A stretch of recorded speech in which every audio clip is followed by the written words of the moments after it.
Happy Earth Day. I'm Bob Ford. I work with the U.S. Fish and Wildlife Service and have spent a career in bird conservation and wildlife conservation, the natural systems and habitats on which they depend. My job is coordinator for Partners in Flight, which is a bird conservation initiative, and I encourage you to look that up on the web, partnersinflight.org. I have several resources there, interesting facts about birds, and you can see a little bit more about what I do. Today I'd like to talk a little bit about Earth Day and a whole lot about bird migration over the next few minutes. I'd hope to be there with you live, but obviously we're all working hard to help flatten the curve, help stop the spread of this coronavirus. And so I appreciate everyone staying at home and appreciate everyone tuning in today. I will be with you though face-to-face in September to talk about monarch conservation at the Dixon, so please, hope I can see you then. Earth Day started 50 years ago, and it started because of an increasing concern over how we were treating our environment. There was an increasing awareness that we all need to become global citizens. We need to protect the world in which we live. This came after 3 decades of increasing use of leaded gasoline, increasing air and water pollution, declines in fish and wildlife population, and a sudden awareness that we depend on the earth and the resources that the earth provides for us. One of the keystones in that change happened 8 years earlier. In 1962, Rachel Carson published a book called Silent Spring. Based on her science, she was able to show that bird populations declined because of some of the pesticides that were in our environment.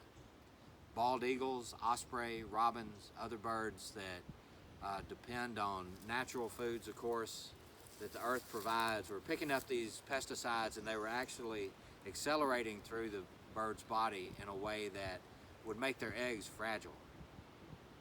The good news is that our society responded to that science. We took those pesticides and chemicals out of our environment, and those birds' populations rebounded. Bald eagles have come back, other birds have come back, largely because of the movement in the 1960s and 70s that removed those pesticides. So we can make a difference when we're intentional about it. And bird migration is worth saving. It is one of the most phenomenal movements across the hemisphere of any group of wildlife around. Birds travel from South America, Central America, Mexico, and the Caribbean to come and nest for a few weeks and raise young in the United States and in Canada. Once those young are out of the nest, they leave Canada and the United States and go back to the tropics, which raises the first basic question about migration. Are these our birds that spend a few weeks here and have young? Or are these tropical birds that come to us from the tropics just to raise a family and then go back home to the tropics? I tend to think these are tropical birds that have moved into the United States and Canada over the centuries to find more resources, less competition, and exploit a better environment for raising their young and then go back home to the tropics. Well, how do these birds migrate? First, they migrate primarily at night. Most songbirds and other birds are nocturnal migrants. They travel for up to 8 or 10 hours at night, flying at elevations from 500 feet to 2,000 feet above the ground. They need food, water, and cover in order to take those long-distance flights. They take those flights one step at a time, 8 or 10 hours, until they leave Tennessee and make it all the way to parts of Central America. All along that way, they need food, water, and some protective cover, somewhere there they can avoid predators. Now, flying those kinds of distances requires lots of food, and for birds to migrate like that, they often bulk up. They can increase their body weight in the spring and fall very quickly and significantly over just a day or two. And with that fat reserve, they can fly those distances to the next spot and get food and cover and water. They face major obstacles along the way. The Gulf of Mexico, several birds fly directly over the Gulf of Mexico. Ruby-throated hummingbird is a good example. It flies over the Gulf of Mexico at about 30 miles an hour. It takes 20 hours of non-stop flight from the Gulf of Mexico, coastal Mississippi, coastal Alabama, to the Yucatan. 20 hours of non-stop flight for that bird, and it obviously needs to bulk up and have lots of body fat in order to make that flight. Other birds make that same flight at night and have the same needs. Unfortunately, over this 50 years, we've recently found out that bird population declines have been ongoing. In a study that was published in the Journal of Science last fall, Ken Rosenberg and several co-authors documented a decline in 3 billion birds from our North American avifauna in 50 years. That's 3 billion birds fewer than we had 50 years ago. There are widespread declines across several species. Some of our most common birds that you might see or hear, whippoorwill at night, chuckwills, widows, the nightjars, birds that eat insects from the air, aerial insectivores like swallows and other birds, are facing serious declines. Even though we see them and still may think they're common and abundant, they're much, much less common than our parents saw, our grandparents saw, or our great-grandparents saw.